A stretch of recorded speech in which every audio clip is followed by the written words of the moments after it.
은 이 세상에 있는 우리가 하나님의 사람으로 다시 태어나는 그 과정을 순서대로 설명을 하는 것입니다.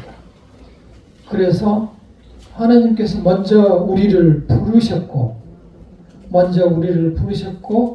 우리를 다시 거듭나게 하는 순간 우리는 완전한 하나님의 자녀가 되는 것입니다. 그리고 이제 오늘은 다음 순서로 회개와 믿음이 있는데, 이 회개와 믿음은 회개를 하나님 앞에서 하게 되면 믿음이 동시에 주어지는 그러한 관계입니다. 그래서 이 순서에 나와 있듯이 회개의 절차가 없이는 하나님의 자녀로 거듭나지 못합니다.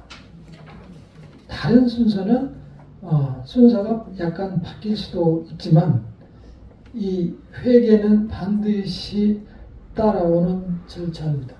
그래서 여기서 보시듯이 회개와 믿음은 우리가 중생 하나님의 자녀가 되는 순간에 그 결과로 얻어지는, 결과로 나타나는 열매처럼 되어 있는 것이 회개와 믿음입니다.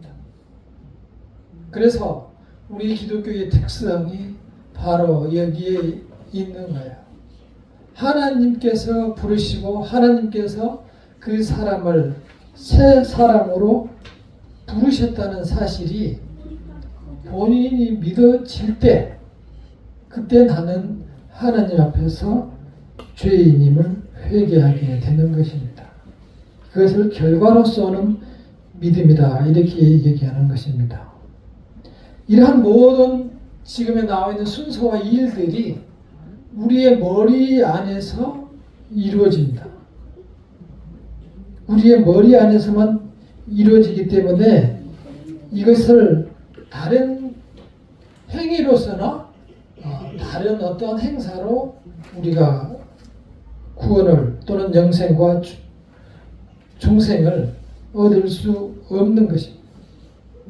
그래서 조금 전에 읽었던 4장 24절에서 나와 있듯이, 행전 20장 24절에서 나와 있듯이 우리는 이제 회개하게 될 때 하나님에 대한 회개, 하나님 앞에서 내 자신을 발견할 때 하나님의 거룩함에 내 자신을 비춰보면서 내 자신이 죄인이었다는 사실을 바라보고 내가 다시 그 길로 가지 않겠다는 그런 회개와, 그 다음에 내가 살아나는 길은 그리스도를 그래서 믿는 길밖에 없다는 그리스도에 대한 믿음, 이 두 가지가 바로 회개의 본질인데 이것을 다른 표현으로 회심이라고 하기도 합니다. 그래서 우리가 중생은 하나님께서 하는 일이고, 중생은 하나님께서 하는 일이고, 회개는 내가 하는 것입니다. 그래서 성경에 보면 회개하라 천국이 가까웠느니라, 이렇게 얘기하는 거예요. 그래서 지금까지를 이렇게 보면은 우리 자신이 하나님의 성령에 완전히 붙들려 있음을 알 수가 있어요. 그래서 때로는 어떤 사람을 보고 저 인간은 아닌 것 같다, 이렇게 얘기를 하지만 그 사람이 하나님이 붙들고 있는, 하나님께서 잡고 있는 사람일지도 모르는 것입니다.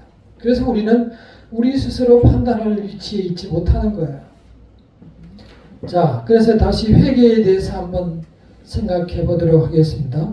자, 회개의 특성을 보면은 회개는 첫째, 죄에 대한 마음의 변화입니다. 그래서 이것은 우리가 하나님을 바라봄으로써 생기는 것이지, 내 자신이 무슨 일을 잘못했다고 해서 또는 내가 무슨 선행을 했다고 해서 이루어지는 그런 것이 아닙니다. 다시 말해서 도덕적으로 일어나는 일들이 아니에요. 여기서 예를 평가를 해놨는데, 우리의 마음은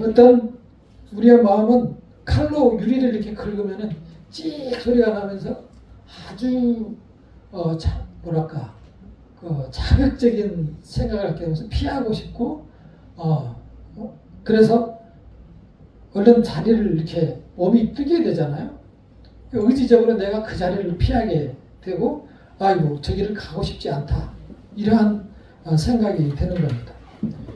또 한 번 더러운 것, 냄새 나는 것, 또 싸우는 것, 갈등이 있는 것 이런 것을 보면은 우리는 자동으로 피하게 되고 하나님께서 그렇게 우리의 심령을 만들어놨어요. 이런 것은 우리의 육신을 가지고 있음으로 해서 일어나는 반응들이지 이것이 영혼의 일이라고는 볼 수가 없는 거예요. 이러한 일들이 하나님과 무슨 관계가 없잖아요. 무슨 아주 자극적인 소리가 난다고 해서 이게 하나님의 관계가 없잖아요. 그럼 우리 심령은 그것을 싫어하게 되는 거죠. 어디 가서 싸움 박질을 한다.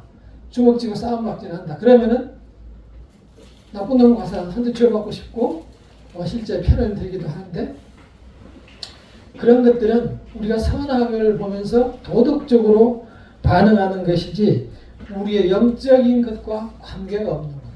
우리는 때로 이런 일들 때문에 많이 세상의 유혹에 넘어가는 경우가 정말 많아요. 다시 말해서 도덕과 하나님의 일을 구분하지 못하는 경우가 너무 많습니다. 지난 시간에도 말씀드렸죠. 도덕이라는 것은 지역, 사회, 시대에 따라서 다 다르다니까요. 우리 학교 다닐 때, 어렸을 때 어떠한 노래가 있었냐면 이렇게 동요 중에 차들은 오른쪽 길, 사람들은 왼쪽 길 이런 노래가 있었어요. 지금은 차가 어느 쪽으로 다녀요? 차가 오른쪽으로 다니고 차가 왼쪽으로 다니고 사람들이 오른쪽으로 가는 것으로 바뀌었어요. 사회 질서가 이제 그렇게 바뀌는 거예요.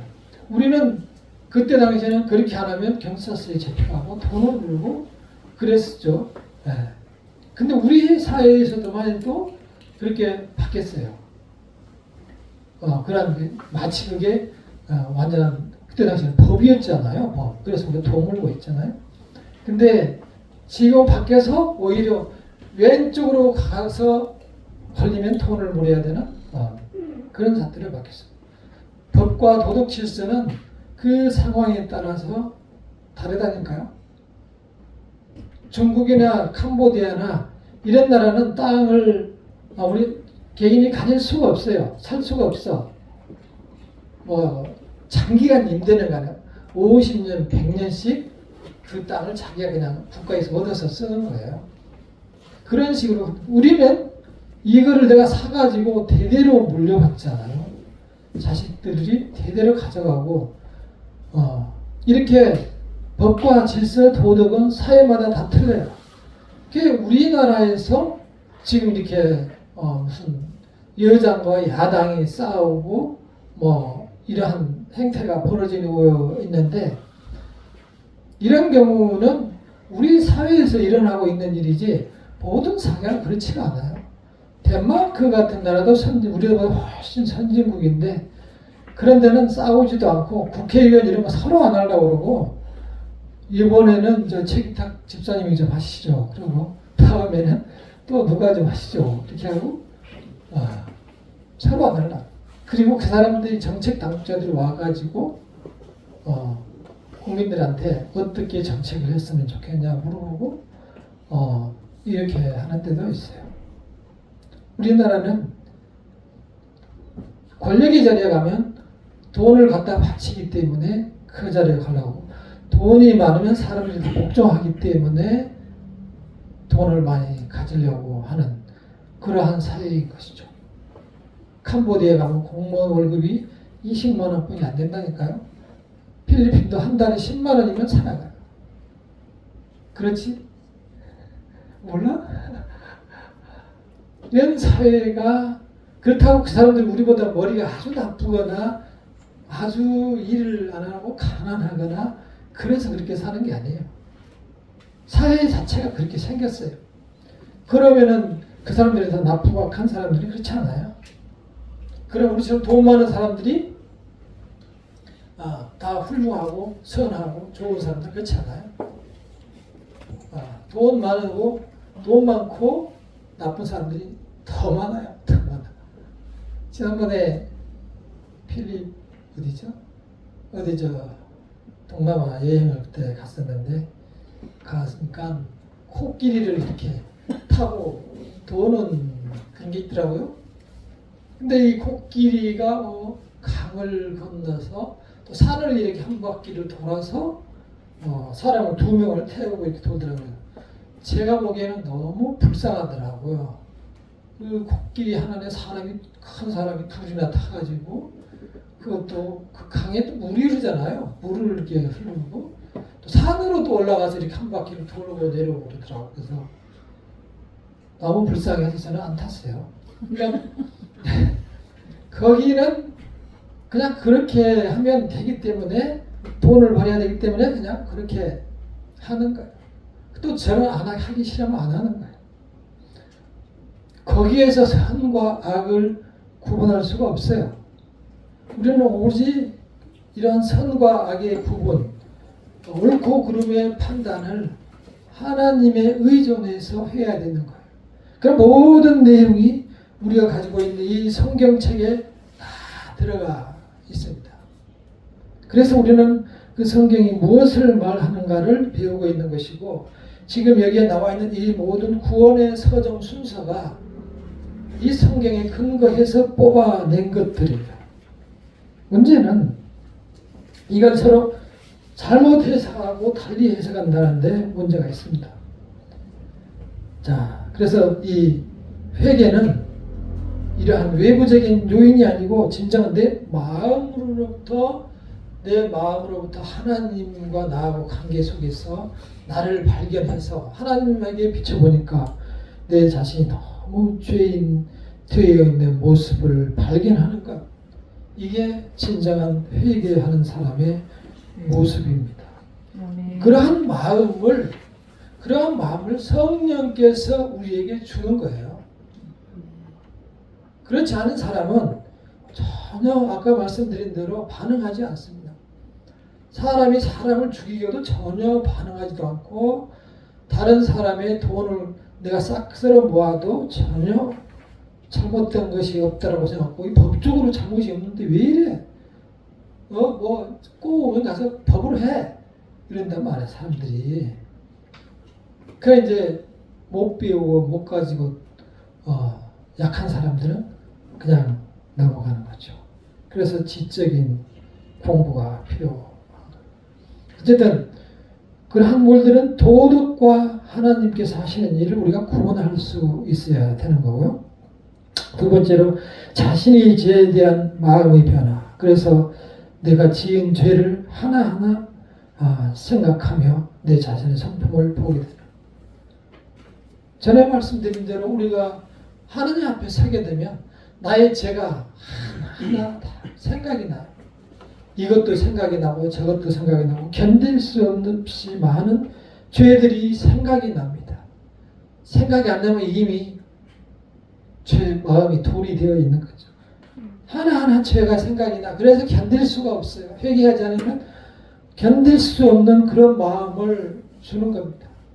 그래서 늘 울어도 눈물 흘려서 견딜 수 없는 그런 찬송들이 나오는 거예요. 그리고 그러한 죄인된 성품을 내가 알면서도 또 죄를 짓고 하는 나를 발견하면서 나를 구원할 사람은 하나님뿐이었구나, 예수님뿐이었구나 라는 내 자신을 자각하는 그러한 마음이 회개하는 마음에서 나오는 겁니다. 이러한 과정, 그래서 죄를 짓고 회개하고 또다시 죄를 짓고 이러한 과정을 거쳐가면서 내 가슴을 치며 하나님 앞에 계속적으로 살아가는 것이 성도로서 살아가는 길입니다. 우리는 하나님 앞에 가기 전까지는 그렇게 살아갈 수밖에 없는 존재들입니다. 그리고 세 번째로 이러한 일들은 모두 인격적으로 일어납니다. 인격적으로 일어나고 다시 말해서 내 안에서 나의 자각을 통해서 일어난다는 것이 인격적인 작용이라는 뜻이고 이 회개도 역시 하나님께서 도와주시는 일이 필요합니다. 내가 회개하는 내가 죄가 무엇인지를 어떠한 종류가 죄인지를 깨달을 수 있는 능력. 오전에도 제가 7개를 읽어드렸습니다만 죄가 무엇인지를 깨달을 수 있는 능력, 죄와 도덕을 구분할 수 있는 능력. 그래서 이제 내가 정말 죄인으로서 사는 게 싫다. 정말 보기도 싫다. 다시는 그러고 싶지 않다. 이러한 느낌, 그러한 감정적인 느낌, 그리고 그 죄에서 돌이켜서 이제 내 힘으로 한번 새롭게 살아야겠다. 아침에 장로님께서 기도에서 나왔듯이 보라, 내가 새로운 피조물이라. 이렇게 했듯이 새로운 피조물이 되었다고 내가 생각하고 하느님 앞에서 내 힘으로 살아가는 그러한 지적인 의지와 지적이고 감정적이고 의지적인 내 자신의 변화가 회개의 모습입니다. 율법적인 회개와 복음적인 회개라는 것은 이러한 율법적인 우리가 성경에 나와 있는 법을 613개를 만들어 놓고 그것을 다 지키면 의인이고 천국을 가고 그걸 못 지키면 나쁜 놈이고 지옥 간다. 이렇게 생각하는 것은 잘못됐다는 거죠. 왜냐하면 그 율법을 지킨다는 것은 지켜서 구원받는다는 것은 예수님의 십자가를 필요 없이 만들어버리는 거예요. 그렇잖아요. 율법만 지키면 되는데 왜 예수님이 십자가를 지어요? 예수님의 십자가를 필요 없게 만드는 것. 그리고 그 사람이 예를 들어서 율법을 범해서 내 자신이 죄책감을 느낀다. 그것은 내 자신에 대한 아픔이지 하나님에 대한 죄송함과 반성은 회개는 전혀 없는 거죠. 그래서 이렇게 부족하고 죄된 나를 완전히 부족하지만 회복시키는 길은 오로지 그리스도의 십자가뿐이라 라는 사실을 내 스스로 고백하는 것이 복음적인 회개가 되는 것입니다. 이러한 복음적인 회개만이 우리의 영혼을 참된 사람으로 변화시켜서 어제와 다른 사람, 과거와 다른 사람, 앞으로 더욱 성장하는 사람, 모든 기도가 다 능력으로 인정받는 사람, 모든 원하는 것이 이루어지는 사람, 그러한 축복 속에서 살아갈 수 있는 것입니다. 내 죄를 회개하거나 바라보거나 거듭남이 없이 무슨 능력이 이루어지는 것은 있을 수 없는 것입니다. 두 번째, 믿음에 대해서 보도록 하겠습니다. 믿는다는 것이 무엇입니까? 많은 사람들이 믿는다고 하는데 무엇을 믿는지 잘 모릅니다. 내 자신이 믿는데 내 자신이 잘 몰라요. 교회를 상당히 오래 다니는 사람들도 잘 몰라요. 뭘 믿는지 구체적으로. 그러다 보니까 이단들이 와서 물어보면은 그냥 쉽게 넘어갑니다. 왜냐하면 이단은 보이는 것을 주로 가지고 이야기를 해주거든요. 당신은 그때 혹시 이러한 마음이 뜨거운 마음이 있었느냐? 그때가 언제냐? 당신은 그때 구원을 받았다. 이렇게 정확하게 찝어서 쪽집게처럼 이야기를 해줍니다. 그렇기 때문에 우리가 이제 심정적으로 우리도 육신을 입고 있기 때문에 그 말이 맞다라고 해서 한 발 두 발 그쪽으로 빠져 들어갑니다.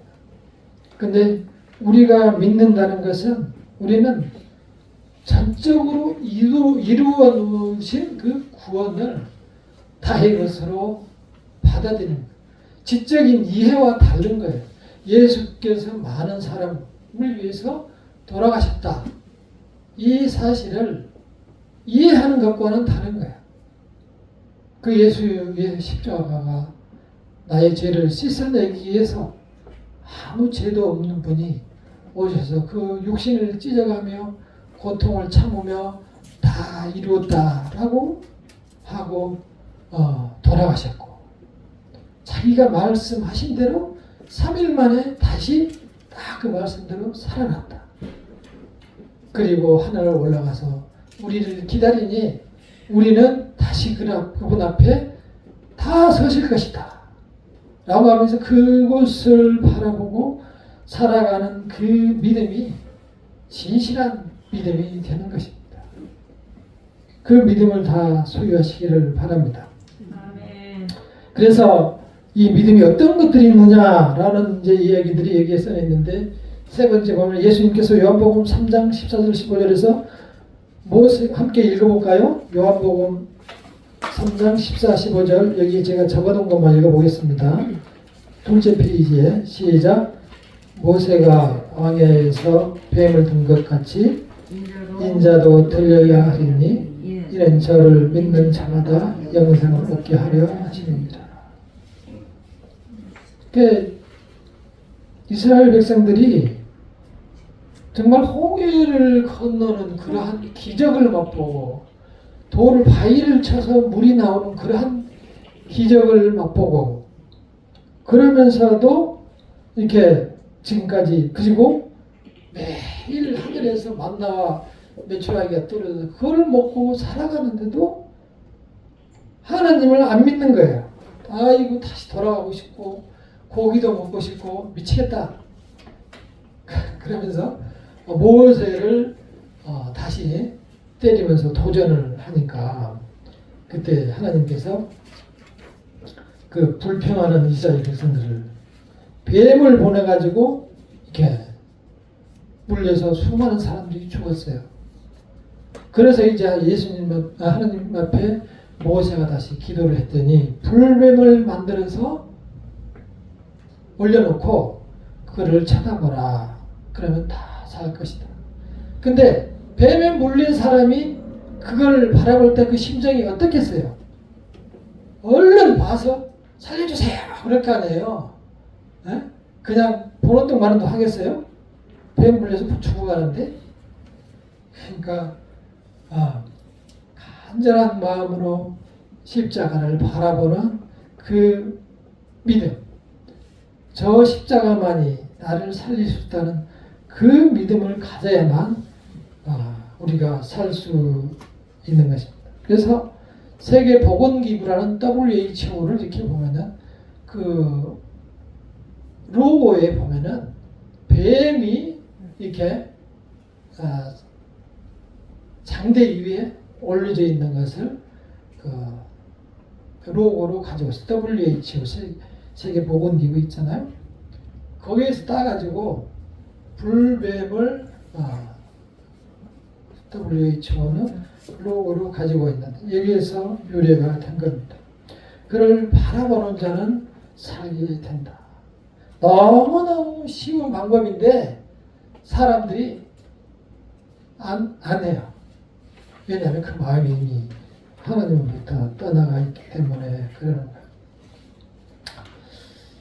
B에 보면은 의롭게 하는 믿음 본질. 이 의롭게 하는 믿음의 본질이라는 건 뭐냐면은 구원을 받을 수 있는 믿음. 구원을 받을 수 있는 믿음은 어떤 것이냐? 구원을 받을 수 있는 믿음. 구원을 받지 못하는 믿음도 있다는 얘기죠. 구원을 받지 못하는 사람들의 믿음의 전형적인 표현은 신천지나 또는 뭡니까? 무슨 몰몬교나 또 무슨 어머니 하나님을 얘기하는 무슨 별 사람들이 다 있습니다. 그런 사람들 보면은 굉장히 확신에 차 있어요. 그리고 더 기쁨으로 복음을 전해요. 그 사람들은 확신에 차 있어요. 근데 틀리게 다른 길로 가고 있는 거지. 다른 길로. 그래서 배움이 필요해요. 배움이. 시적인 배움이 필요해요. 이렇게 우리처럼 공부를 하는 것이 필요로 합니다. 그래서 간단해요. 구원을 받는 믿음은 조금 전에 말씀드렸듯이 구리의 병을 바라보는 것. 다시 말해 이것을 어떻게 표현을 하냐면은 자, 구원을 받는 믿음 한번 읽어볼까요? 다 같이 시작. 예수께서 우리 죄를 위해 죽으시고 하나님과 우리 사이 중보자이시며 다른 구원의 길은 없다. 다시 한번 읽겠습니다. 시작. 예수께서 우리 죄를 위해 죽으시고 하나님과 우리 사이 중보자이시며 다른 무언의 길이 없다. 이거를 내 자신이 고백하는 믿음이면 오리지널 믿음인 거예요. 그 사람이 지금 졸고 있거나 그 사람이 다소 부족한 점이 있더라도 이러한 믿음을 자기가 확신을 가지고 살아간다면 그 사람은 구원받는 믿음을 가지고 있는 겁니다. 죄에 대한 아까도 말씀드렸듯이 이러한 사람들은 반드시 먼저 따라오는 것이 자기의 잘못, 죄에 대한 회개가 반드시 있는 거예요. 회개가 없는 사람은 내가 죄가 없다는 것들이죠. 그래서 많은 교회에서 안타깝게도 죄에 대한, 회개에 대한 설교를 잘 안 합니다. 성도들이 싫어하거든요. 마음이 충격을 받거든요. 그러니까 설교할 때는 이 얘기를 잘 안 해요. 그리고 이렇게 골치 아프게 여러 가지를 성경에 있는 것을 가르치려 하지 않습니다. 그러니까 수십 년을 교회를 다녀도 막 강단을 두드리면서 설교를 해도 그거는 그거고 또 나의 삶과 인생에는 전혀 변화가 없는 거죠. 왜? 그 사람은 구원받는 믿음이 없기 때문에 그런 거예요. 아까 우리가 혼인잔치에 초대받은 사람들을 보셨듯이 초대를 받은 사람은 많았으나 누가 적다고요? 택함을 입은 자는 적다. 초대받아서 온 사람은 많으나 택함을 받은 사람은 적다.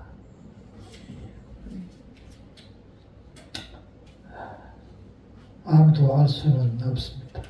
구원받을 수 있는 길은 오직 그리스도 예수밖에 없다는 확신과 그 믿음을 가지고 내 마음에 간직하고 나의 고백으로 살아가면 반드시 여러분들의 미래에 하나님께서 크신 축복을 허락하시고 또한 여러 가지 어려운 일들도 풀려지고 주님의 은혜 안에서 지혜를 얻어서 승리하는 삶을 살아갈 수 있을 것입니다. 이 짧은 한 줄, 이 믿음을 외우다시피 해서 내 마음에 고백으로 살아가시기를 바랍니다. 그것만이 우리가 사는 길입니다. 이 1번을 다시 한번 읽겠습니다. 구원받을 수 있는 시작. 구원받을 수 있는 길은 예수 그리스도밖에 없다는 확신과 그 믿음으로 승리하시기를 바랍니다. 밑에 4가지 특성부터는 다음 주에 하도록 하겠습니다.